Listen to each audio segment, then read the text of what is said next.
G'day guys, welcome back, and if you're new here, welcome, and hit that subscribe button. And don't forget the bell so you never miss a new video. Let's begin.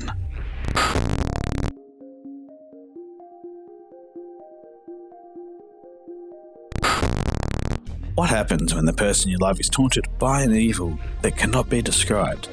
Do you run away in terror, or do you stick by that person and help them in any way you can?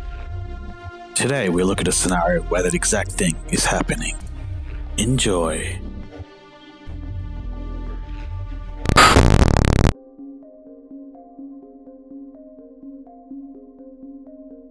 When I began writing this, I was planning to keep it short, but it didn't turn out that way, so I hope the length doesn't deter anyone from offering their input. Also, I know that a lot of posts like this on Reddit are embellished or complete fiction. But everything I've written is 100% truth from the best of my recollection. So I don't have any experience with spirits other than the things that have happened since we've been together. She told me soon into the relationship that she has something attached to her. Her father is a terrible person, and she believes he caused it. I won't go into too much detail about it, but it gives her sleep paralysis, molests her, scratches or bruises her, has interacted with her mother, and thrown things at her abusive ex. She's also had other experiences independent of her attachment, such as being chased out of an orange grove she and that same ex were camping in by a tall figure with glowing red eyes, which I have read in other places about before happening to others in cornfields and such. I was always open to the idea of spirits, and have had a theory about them that's not really relevant to this post. My only memories of possible paranormal experiences are when I was around 6. I'm 31 now, when I saw a shadowed figure out of the corner of my eye walk past a laundry line post, and about a year ago, when I saw the reflection in my glasses while backing out of my driveway of what looked like a nun, a few days after someone told me the last few occupants of the home across the street have seen a nun and 2 boys occasionally. As a note, there are only a couple of Baptist churches in my backwoods shithole of a town. Most of my experiences have been when she and I are together. The first encounter I had with her attachment when we were getting busy late at night, around the witching hour if memory serves me, on her dresser, and it growled from her closet. We immediately left the room and stayed awake until dawn. Nothing much happened after that, occasional knocking somewhere in the house that sometimes only one of us heard, and one week a smoke alarm went off for no reason, then a picture fell off the wall near the kitchen the very next night, all around 3 a.m, until she moved in with me a few weeks ago. It started last week when she began feeling its presence, hearing things that for the most part I don't hear. We started hearing the knocking more often, but only when we weren't together. Like when she was in the bathroom next to the bedroom, occasionally she would feel a touch, and I even felt it once. We attempted to contact it with a spirit box app that we were both skeptical about at first. And soon after, we were hearing more of the signs and noticing more and more that I was getting goosebumps all over my body. I had scratches on my back one night. She had a wall decoration thrown at her in the kitchen after she brutally taunted it all day. A plaque that could not have just fallen on its own. This was also after we began serious discussions about our connection to each other and about empaths. She revealed that she is one, and after some discussion, we believe I am too. And clairvoyance. She tested me with Zeno cards and I guessed spot on over 12 times, but she couldn't guess any of mine. Long story short, we believe that our connection is awakening something in me. Since I'm on the topic of empaths, I'll share what convinced me that she is one. A few weeks ago, I was in a very dark place mentally. I had the worst panic attack I've ever had. She forced me to sit up in bed despite my hysteria, took my hands and closed her eyes. Slowly, I began to calm down, and eventually I laid back, completely drained of emotion. I asked her what she did to me, and she says she took most of it into her. This was when she told me she's an empath.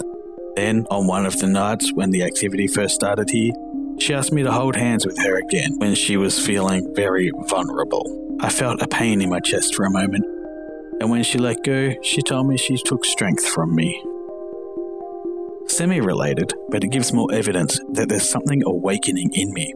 We were playing Pokemon Go at a cemetery near her old home, and also wanted to show me some markings in a large mausoleum.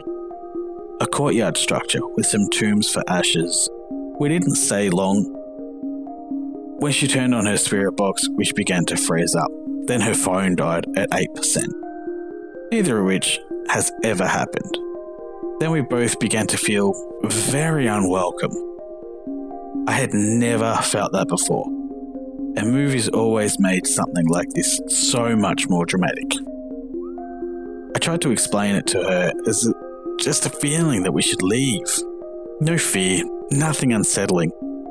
More like a compulsion or an instinct that passed as soon as we were out of the gates, back on the main road, which she confirmed was the same experience for her.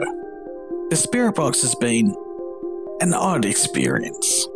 Most of the time it seems to be a complete bunk, but there have been messages that have been eerily relevant. At one point it said chained, which unsettled her because she described her sleep paralysis as being literally chained up. She left the room and I began speaking to it. Then it said, my baby. Kinda cliche, but we almost exclusively call each other baby or babe.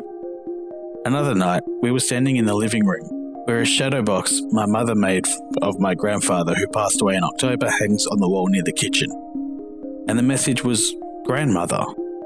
Then tonight, it said the names of both of our best friends, one after the other within 2 minutes. I believe in coincidences, but some things just make too much sense to be coincidences. A few nights ago, we had a very bad fight and went to bed mad.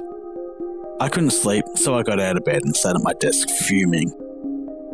I began to feel the prickling, as well as a strong sense that something was very wrong. I sat at her bedside and took her hand in her sleep, trying to do what she did the night she felt vulnerable.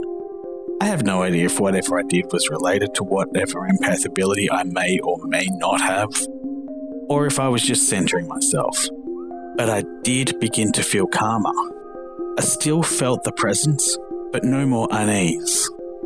To finally get to my point, we're starting to wonder if there's either something special about me that gives her protection, or if it's my complete lack of fear for her entity or our connection, whether one or both of us are empaths or not, or all of the above. Because it seems to not be able to do much to her if I'm close enough to her. I'm partially just getting all of this off my chest to try and process it, but I genuinely want any and all advice or thoughts anyone can give me on what I've said. My fiancé is the only person I know that has any experience with the metaphysical, and I don't know where else to ask for advice. I trust her fully, but there's always that cynical part of me that wants to disprove as much of this as possible. Edit. Something I forgot to mention.